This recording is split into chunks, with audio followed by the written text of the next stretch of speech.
She pushed me down the stairs, my daughter-in-law, my own family. I woke up in the hospital, and my son said I deserved it. But when they came to pick me up from the hospital a few days later and saw who was standing next to me, my son whispered, "Oh my God, it's..." and fainted. Before we continue, please subscribe to the channel and let us know where you are listening in the comments.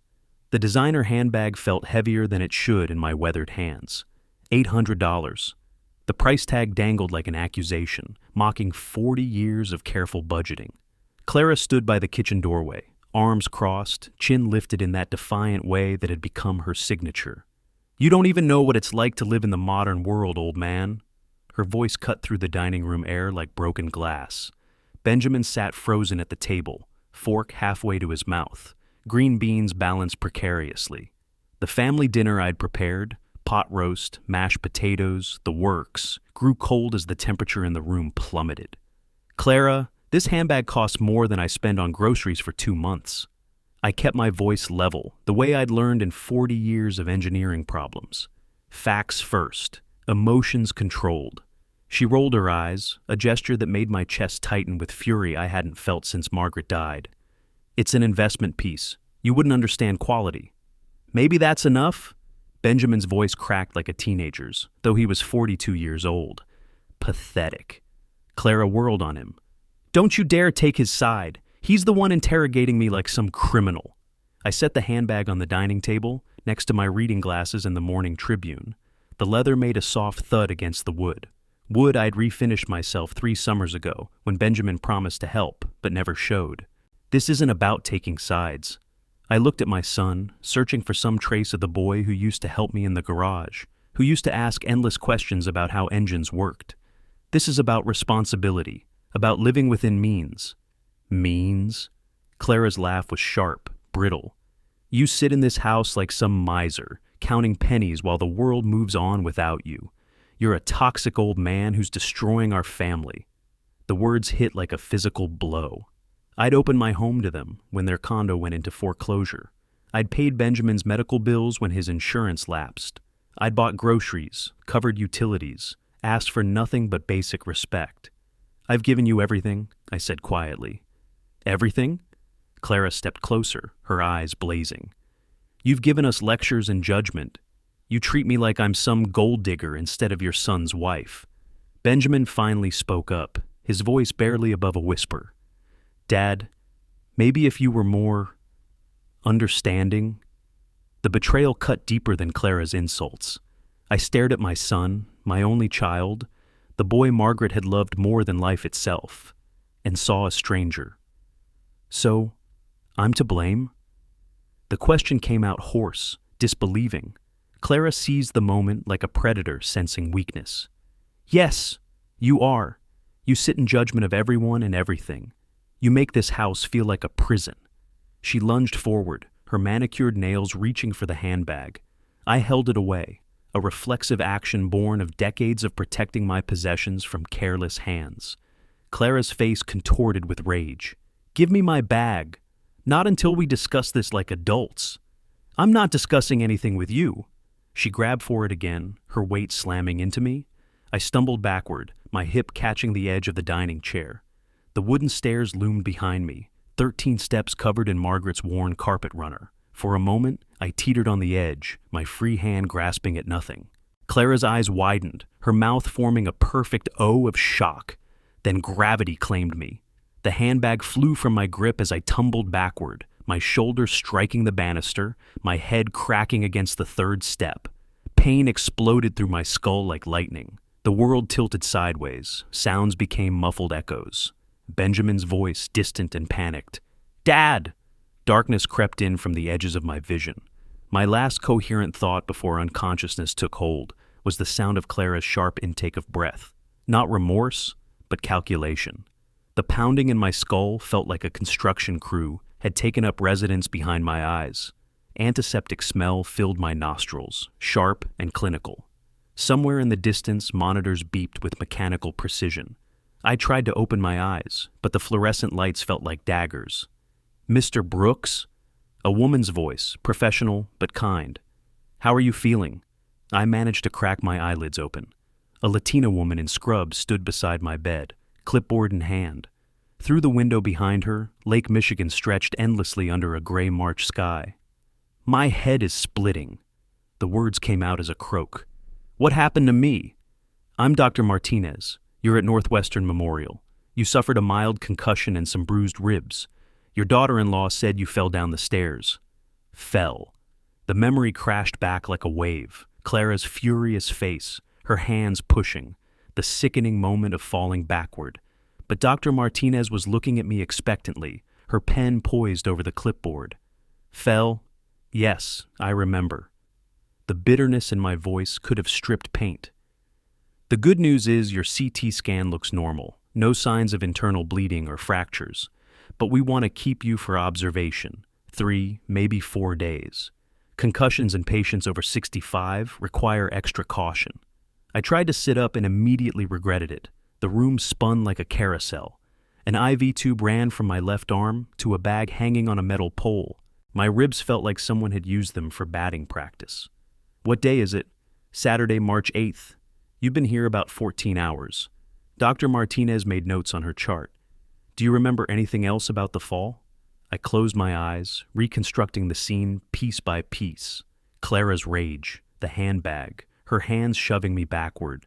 But looking at Dr. Martinez's neutral expression, I realized Clara had already spun her version of events.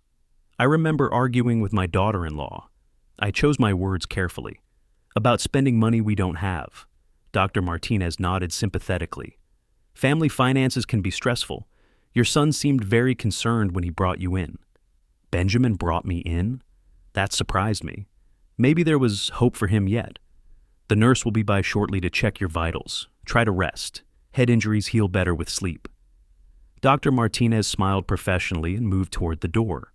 Your family can visit during regular hours, 2 to 8 p.m. After she left, I lay staring at the acoustic ceiling tiles, processing what had happened. Clara hadn't just pushed me, she'd nearly killed me, and now she was calling it an accident, painting herself as the innocent victim of my unreasonable behavior. The anger built slowly, like steam in a pressure cooker. I'd spent 40 years building a life, a home, a nest egg for my family's security. And this was my reward? Physical assault and lies? I turned my head toward the window, ignoring the spike of pain. Lake Michigan churned gray-green under heavy clouds. Ice still clung to the shoreline despite the warming weather. Soon it would be spring, Margaret's favorite season. She'd been dead 3 years now, and sometimes I wondered if she was the lucky one. Margaret would have seen through Clara from the beginning. She'd had an instinct for people's true natures that I lacked, but Margaret was gone, and I was alone with wolves wearing family faces. The realization settled over me like a lead blanket. I couldn't trust Clara. That much was obvious. But could I trust Benjamin? My own son had witnessed the confrontation and chosen to call it an accident. Either he was blind to his wife's nature, or he was complicit in her lies. A nurse appeared in the doorway, young and efficient, carrying a blood pressure cuff. As she worked, I found myself studying her face for signs of judgment. Had Clara convinced everyone that I was just a difficult old man who'd finally pushed too hard? The systolic reading was higher than normal. Stress, the nurse explained cheerfully. Nothing unusual for someone in my situation. My situation. As if being assaulted in my own home by my son's wife was just another medical statistic. Footsteps echoed in the hospital corridor. Familiar, hesitant. I recognized Benjamin's gait before he appeared in the doorway. My heart lifted despite everything. Surely my son would see reason, would acknowledge what his wife had done. Benjamin entered like a man walking to his execution. No flowers, no concern etched in his features, just uncomfortable obligation. He perched on the edge of the visitor's chair, avoiding my eyes. "How are you feeling, Dad?" Like I fell down a flight of stairs. I watched his face for any reaction, any sign of awareness. Clara told me what happened. Terrible accident. The word hit me like a slap. Accident? Benjamin shifted uncomfortably, his hands fidgeting with his wedding ring, a nervous habit he'd developed since marrying Clara. "She said you were arguing about her handbag and you tripped backward." "Is that what she said?" I kept my voice level, giving him one last chance to tell the truth. "Dad, you have to admit, you've been pretty hard on Clara lately, always criticizing her spending, making her feel unwelcome in your house. My house. Our house when they needed somewhere to live. But apparently it was back to being my house when blame needed assignment. So, you think I provoked this? Benjamin's silence was answer enough. He ran his hand through his thinning hair, a gesture that reminded me painfully of his childhood. When he'd broken something valuable, he'd make that same motion before confessing. Look, Dad, maybe if you were more understanding about her situation, this wouldn't have happened. The betrayal cut deeper than the physical injuries. So, I'm to blame for your wife pushing me down the stairs? She didn't push you. The words exploded out of him. You lost your balance during an argument. Clara was defending herself from your constant attacks. I stared at my son, my only child, the boy I'd taught to ride a bicycle, to tie his shoes, to be a man, and saw a stranger. Worse than a stranger, a coward who'd chosen his wife's lies over his father's life. Defending herself from what, exactly? From being asked to live within a budget? Benjamin's face reddened. From your toxic behavior. Clara is a good wife and mother. She deserves respect, not constant judgment. A good wife? I laughed, the sound harsh in the sterile room. A good wife doesn't assault her husband's father. A good wife doesn't lie to doctors and police. There were no police, Benjamin snapped, because nothing criminal happened. You fell, Dad. Accept it. The monitors beside my bed beeped faster as my heart rate climbed. I gripped the bed rails, feeling the metal warm under my palms. This conversation was killing something inside me, some last vestige of faith in family bonds. You're choosing her over me. Benjamin stood abruptly, his chair scraping against the linoleum floor. I'm not choosing anyone. I'm trying to keep this family together. But if you can't treat my wife with respect, maybe it's better if we limit our visits.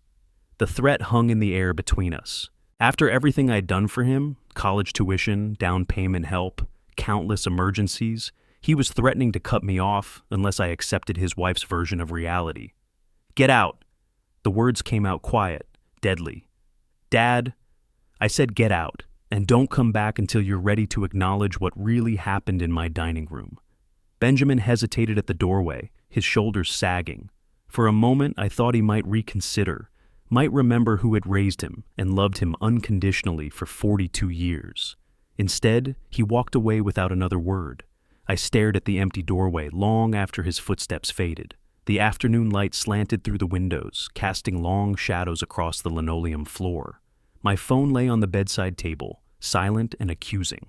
I reached for my phone with trembling fingers, not from the concussion, but from something deeper. The screen lit up, showing dozens of photos I'd accumulated over the years. Most were of Benjamin, birthday parties, graduations, family dinners when we still functioned like a family. When did my sweet boy become such a stranger? The question echoed in my mind as I scrolled to a photo from 15 years ago. Benjamin at 27, grinning in my garage workshop, holding a model airplane we'd just finished. His hands were still careful then, still eager to learn from his old man. I remembered that day with painful clarity. We'd spent 3 weekends building that P-51 Mustang from balsa wood and tissue paper. Benjamin would read the blueprints aloud while I sorted tiny parts, his voice patient and curious. Dad, why do the wing struts need to be angled exactly 12 degrees? Because engineering isn't about approximation, son. It's about precision. Every angle matters.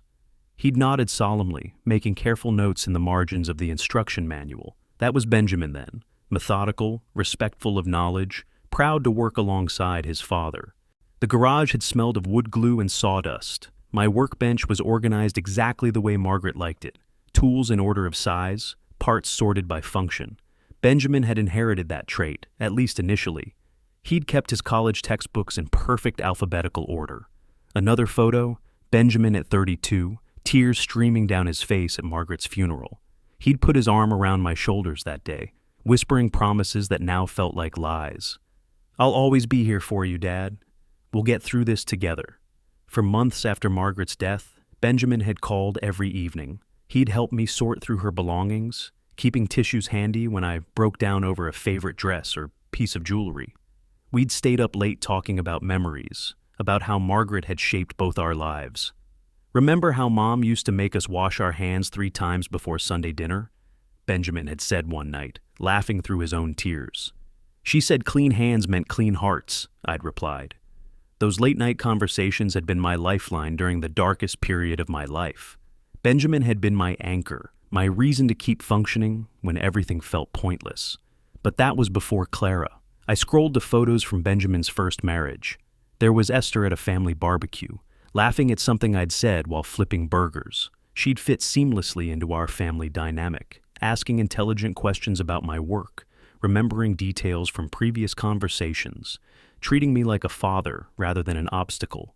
Esther had encouraged Benjamin's better nature. Under her influence, he'd been confident, decisive, engaged with the world. They'd hosted dinner parties where conversation flowed easily, where I felt welcome and valued. The divorce had blindsided me almost as much as Benjamin.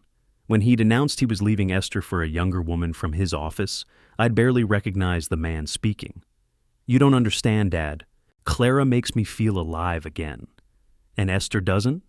"Esther is comfortable. Clara is exciting." I should have fought harder then, should have pointed out the obvious flaws in his reasoning. But I'd been grieving Margaret, barely functional myself. By the time I'd recovered enough to see clearly, Benjamin and Clara were married. The photos from their wedding showed the difference immediately. Benjamin looked nervous, uncertain. Clara dominated every frame, her smile brilliant, but somehow calculating. Even in my diminished state, I'd noticed how she'd positioned herself between Benjamin and me in every family shot. My phone grew heavy in my hands. Outside, Chicago's skyline glittered in the fading afternoon light. Somewhere out there, Benjamin was probably defending his wife to himself, convincing himself that his father really had fallen down those stairs. He cried when his mother died and said he would always be with me. Now he'd chosen a woman who'd tried to kill me over the man who'd raised him. The transformation hadn't happened overnight. Clara had been patient, systematic.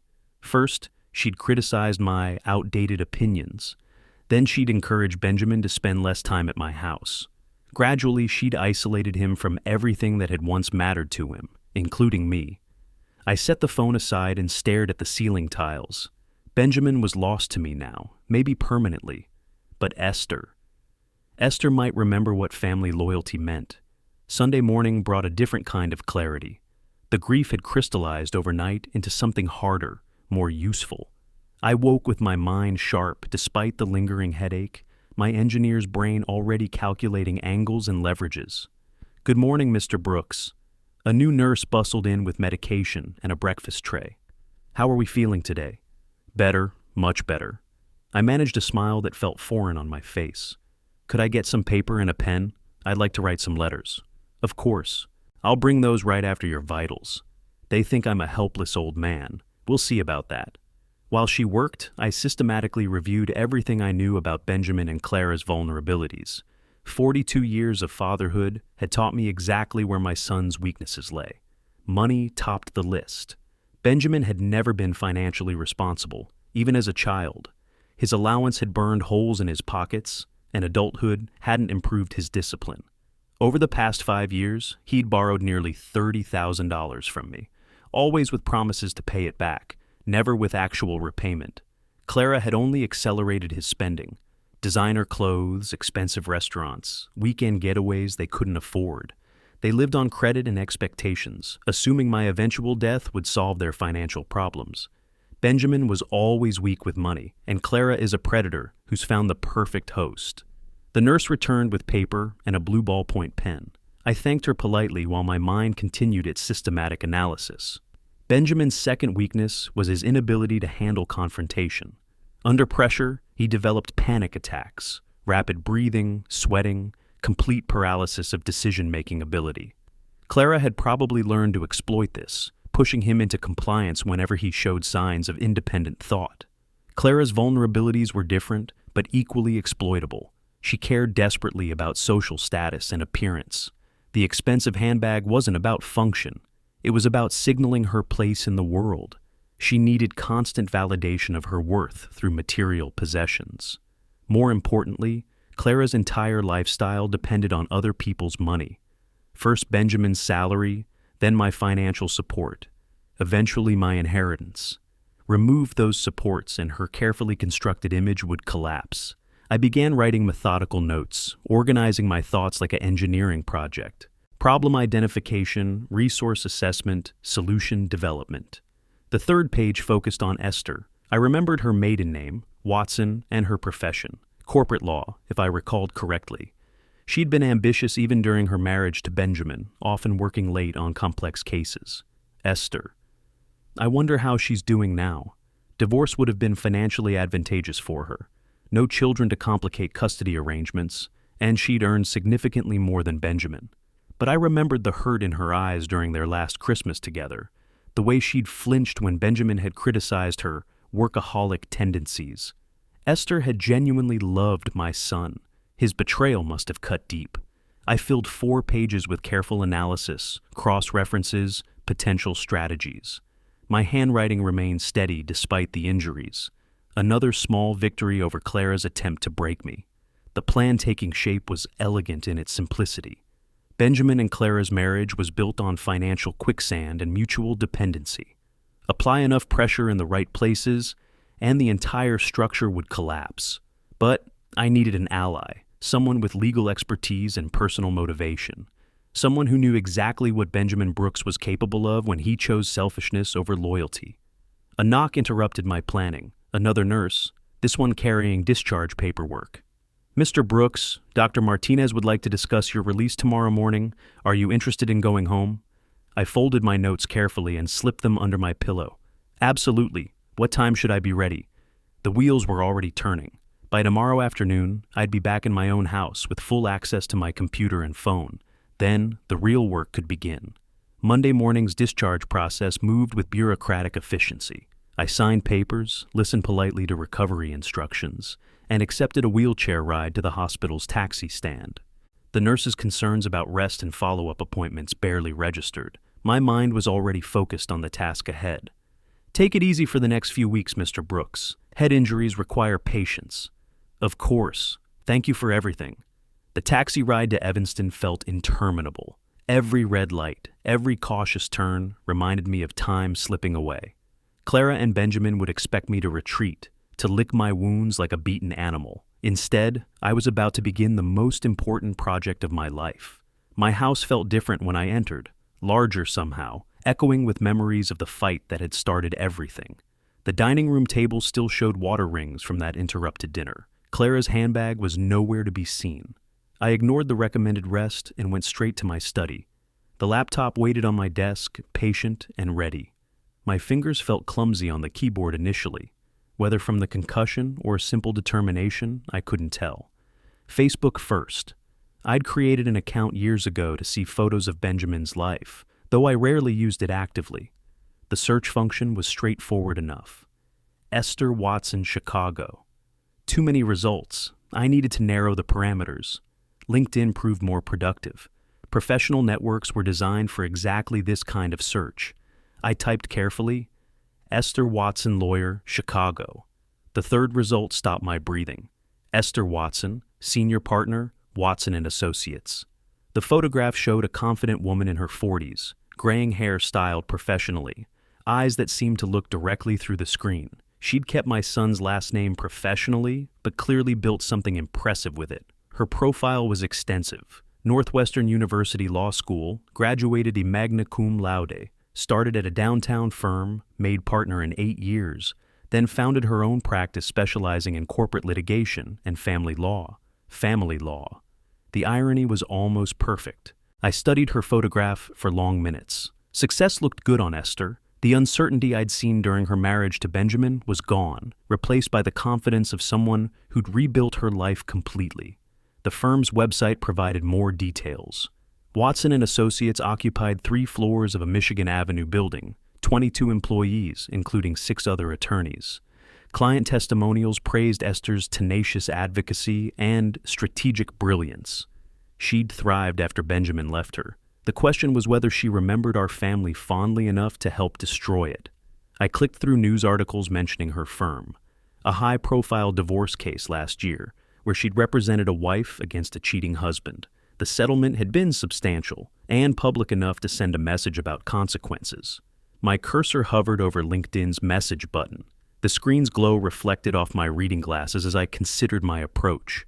Tuesday morning found me staring at that same LinkedIn profile. Esther's professional photograph, seeming to dare me to make the first move. The cursor blinked beside the message button, like a metronome, counting down my courage.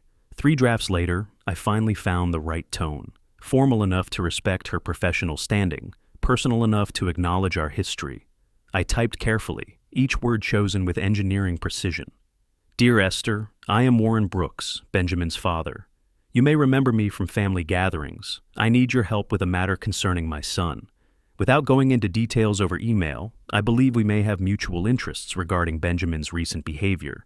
Would you be willing to meet for coffee? I understand this is unusual, but I think you'll find our conversation worthwhile. Best regards, Warren Brooks. My finger hovered over the send button. Once I clicked it, there would be no taking it back. This message would either open the door to justice or mark me as a bitter old man harassing his son's ex-wife. I clicked send. The morning crawled by with glacial slowness. I made coffee, read the Tribune twice, checked email obsessively. Every notification sound made my heart race, but they were all spam or medical appointment reminders. At 11:47 a.m., my phone chimed. New message from LinkedIn. I opened it with trembling fingers. Mr. Brooks, of course I remember you. You always treated me like family, which meant more than you know. I'm intrigued to hear what's happened. Benjamin caused me considerable pain during our divorce, so perhaps we can help each other. I'm available Thursday afternoon. There's a quiet cafe in Lincoln Park called Northside Grind. Would 3 p.m. work for you? Looking forward to our conversation. Regards, Esther Watson. The response was perfect, professional yet personal, cautious but clearly interested. The phrase considerable pain suggested she hadn't forgiven Benjamin's betrayal. Even better, she was proposing terms, which meant she saw potential value in our meeting. I replied immediately. Thursday at 3 p.m. is perfect. I'll find us a quiet table. Thank you for your willingness to listen. For the first time since my fall, I felt genuinely optimistic. Benjamin and Clara thought they'd isolated me, turned me into a powerless victim. They had no idea I was building an alliance with someone who knew exactly what my son was capable of. The next 2 days passed in careful preparation. I researched Northside Grind online, a spacious cafe with plenty of private corners, popular with professionals for business meetings. I planned my approach, deciding how much to reveal initially versus how much to hold back. Thursday arrived gray and blustery, typical March weather for Chicago. I dressed carefully in my best suit, the one Margaret had always said made me look distinguished. My reflection showed the fading bruises on my temple, but they were healing well enough. I arrived at Northside Grind 20 minutes early, claiming a corner table with good sightlines to the entrance. The afternoon crowd was perfect, busy enough to provide conversational privacy, quiet enough for serious discussion. At exactly 3 p.m., Esther Watson walked through the door. She looked even more impressive in person than in her professional photographs.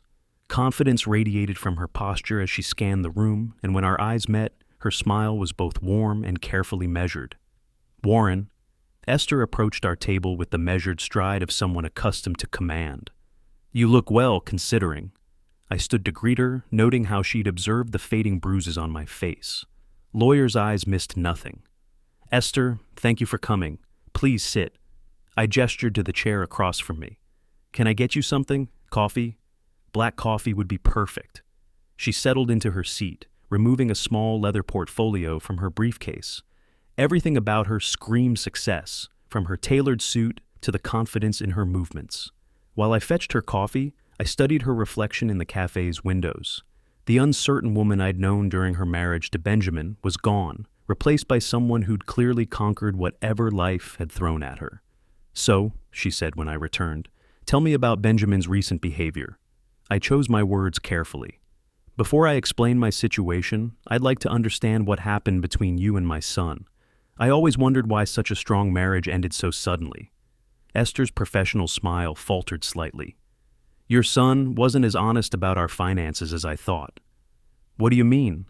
She sipped her coffee, considering how much to reveal. Benjamin took out a significant loan, using both our names as collateral. When I discovered it, he'd already used the money to impress his new girlfriend. The words hit like physical blows. Clara? Yes, Clara. Expensive dinners, weekend trips, jewelry, all funded by debt that I knew nothing about. Esther's voice remained level, but her knuckles whitened around her coffee cup. $47,000. I'm still paying it off. My stomach clenched. Benjamin hadn't just left his wife. He'd financially destroyed her in the process.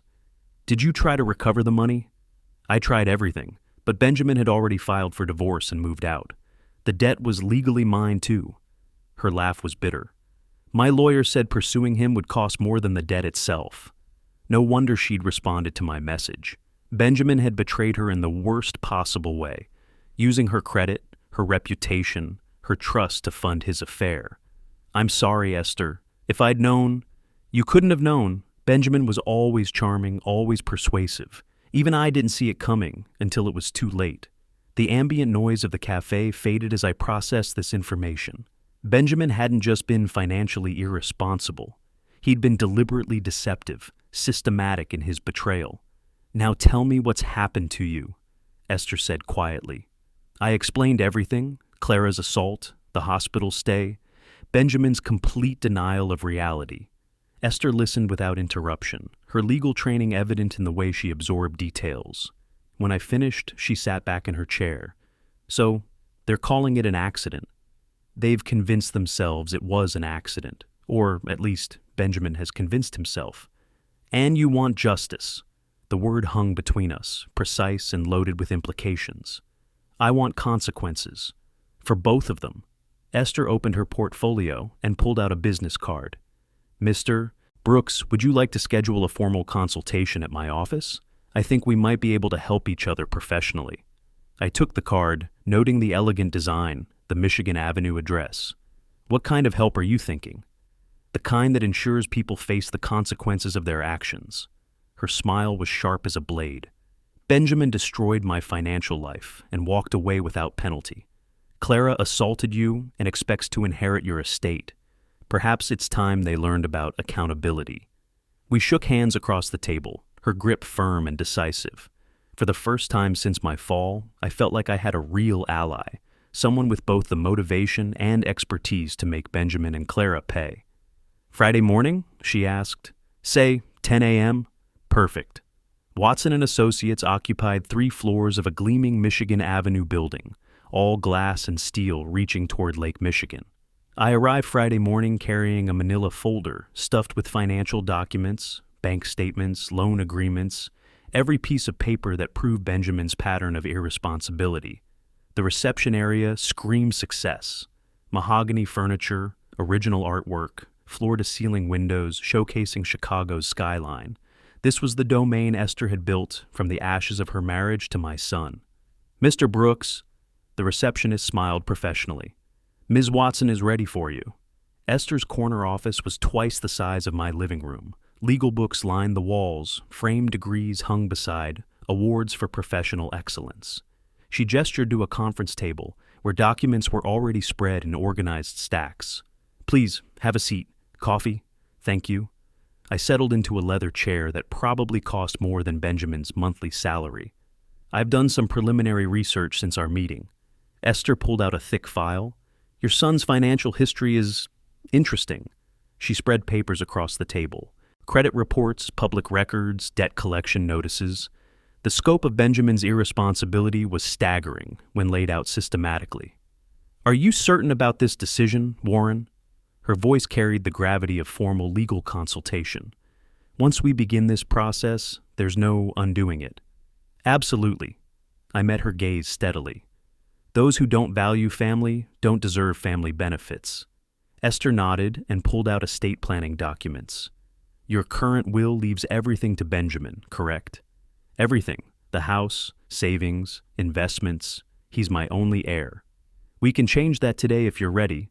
I'd recommend a children's charity, something that demonstrates your values while ensuring Benjamin receives nothing. The irony was perfect. Benjamin, who'd abandoned his father and enabled his wife's assault, would watch his inheritance go to children who actually needed help. What about the money he owes me? Esther's smile was predatory.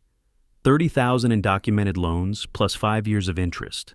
Current total is approximately $52,000. Can we collect it?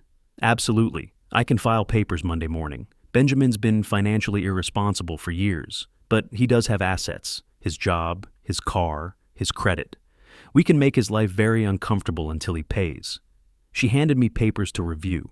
Legal language flowed across the pages like poetry, precise, powerful, unstoppable, once set in motion. The new will directed my entire estate to the Chicago Children's Foundation. The debt collection documents would freeze Benjamin's assets until he satisfied his obligations to me. The timing is crucial, Esther explained. We file the debt collection papers first. That creates financial pressure. Then we reveal the will change. Maximum psychological impact. How long will this take? The debt collection moves fast, maybe 2 weeks for full effect. The will is effective immediately once signed and notarized. I signed each document with steady hands, my engineer's precision making each signature identical. Margaret would have approved of the methodical approach, the careful planning, the absolute commitment to consequences. One more thing, Esther said, producing a sealed envelope. Your copy of the new will. Keep it safe. You'll want Benjamin to see exactly what his choices have cost him. We shook hands again, but this time felt different. We weren't just allies anymore. We were partners in justice. Walking back to my car, envelope tucked safely in my coat pocket, I felt the final pieces sliding into place. Sunday evening brought restless energy to Benjamin and Clara's modern townhouse. They sat in their expensive living room, furniture purchased with my financial help, discussing the uncomfortable silence that had settled over our family since Benjamin's hospital visit. We haven't heard from your father in days, Clara said, pacing near their floor-to-ceiling windows. That's not like him? Benjamin fidgeted with his wedding ring, a nervous habit that intensified whenever family stress peaked. Maybe he's still angry about our conversation. Or maybe he's sicker than we thought. Clara's voice carried calculation disguised as concern. Old people can deteriorate quickly after head injuries. The implication hung heavy between them. If I were declining mentally or physically, it would simplify their inheritance expectations. But my silence also threatened their sense of control over the situation. We should call him, Benjamin said finally. Clara handed him the phone. You're his son. He'll talk to you. I answered on the third ring, having prepared for this moment since Friday. Hello? My voice sounded weak, confused. Dad? How are you feeling? Terrible, son. Very lonely here at the hospital. I let exhaustion color every word. The nurses are kind, but it's not the same as family.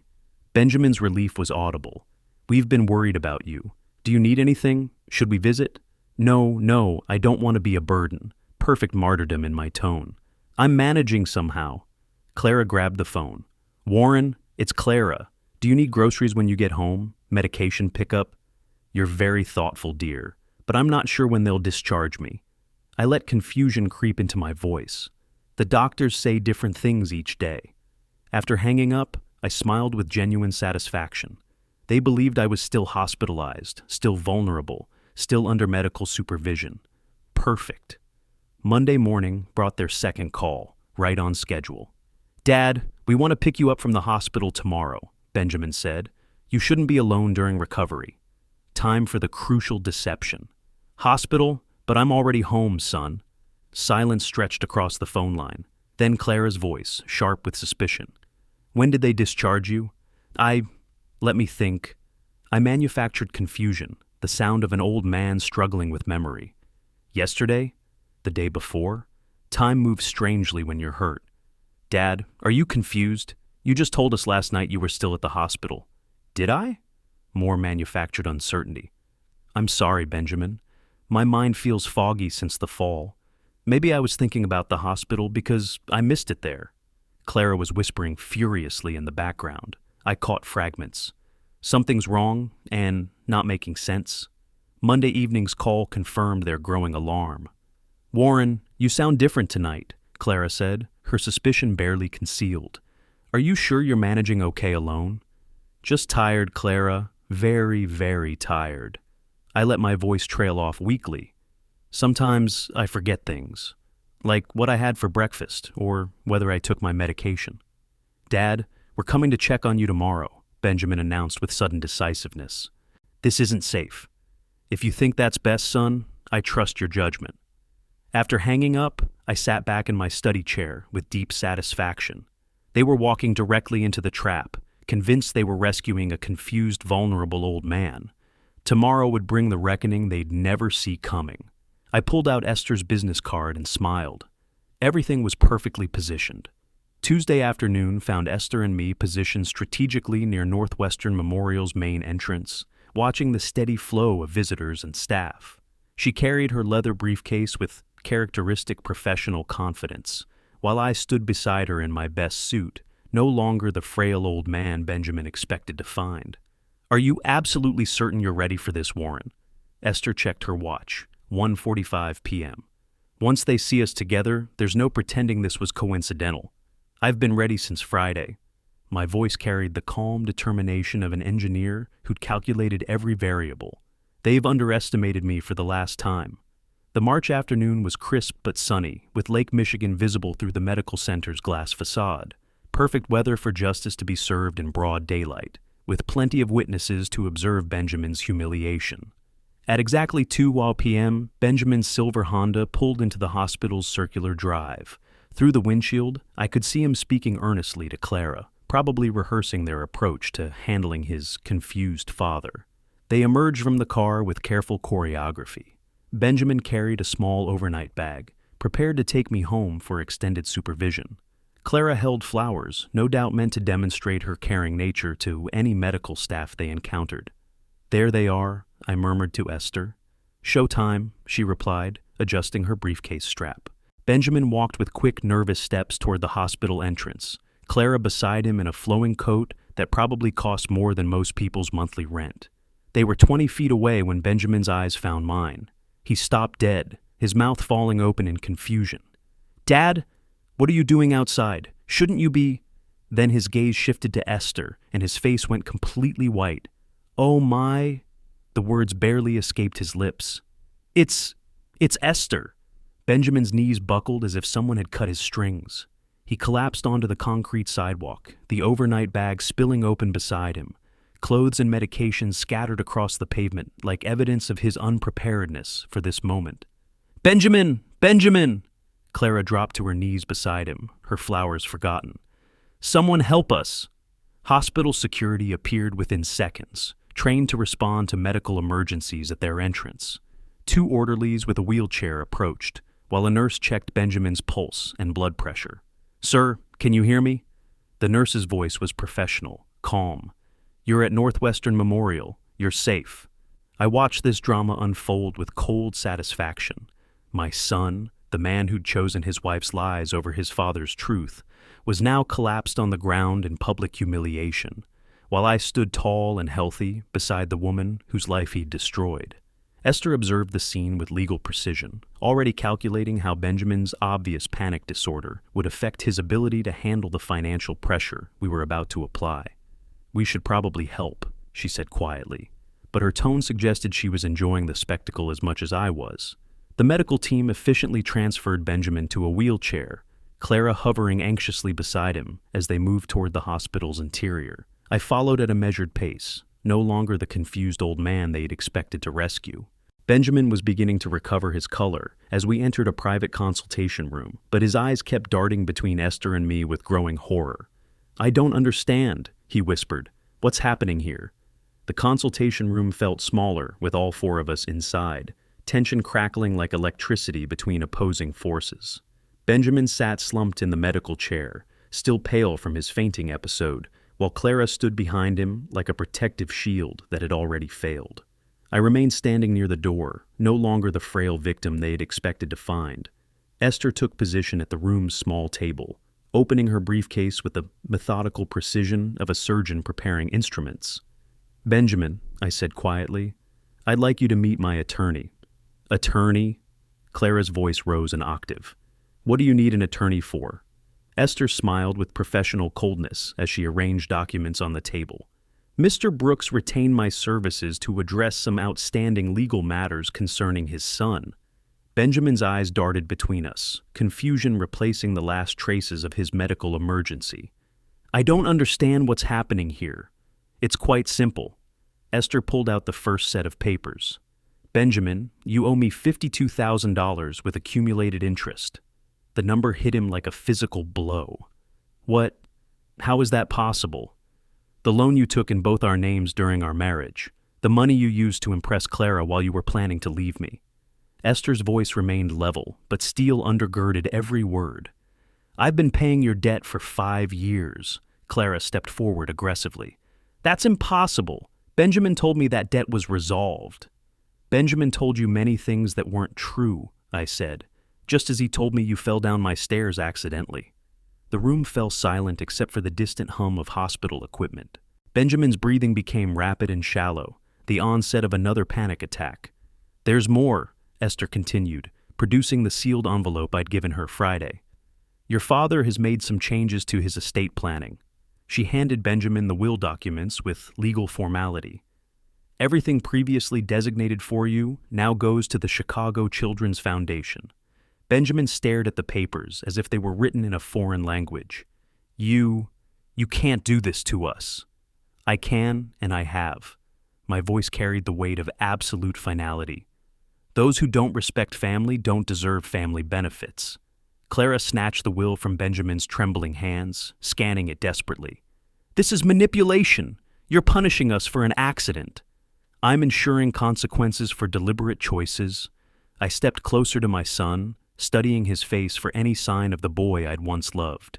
"You chose Clara's lies over your father's truth. You chose financial dependence over integrity. You chose betrayal over loyalty." "Dad, please." Benjamin's voice cracked like a teenager's. "I can change. We can work this out." "Too late, son. The papers are filed. The decisions are final." I felt no satisfaction in his desperation, only the cold completion of necessary justice. Esther gathered her documents efficiently. "Benjamin, you'll receive formal notification of the debt collection proceedings within 48 hours. I suggest you contact a lawyer immediately." She stood and extended her hand to me with professional courtesy. "Mr. Brooks, it's been a pleasure working with you." We walked toward the door together, leaving Benjamin and Clara to absorb the wreckage of their assumptions. At the threshold, I turned back one final time. "Remember this moment, Benjamin. This is what happens when you forget that family loyalty runs both ways." Outside the hospital, Esther and I shook hands in the afternoon sunlight. Justice had been served with precision, legal thoroughness, and perfect timing. The son who'd betrayed his father now faced financial ruin, while the father he'd written off as a helpless old man walked away victorious. After 40 years of engineering solutions, I'd finally solved the most complex problem of my life. If you like this story, please like this video, subscribe to the channel, and share your impressions of this story in the comments. To listen to the next story, click on the box on the left. Thank you for watching.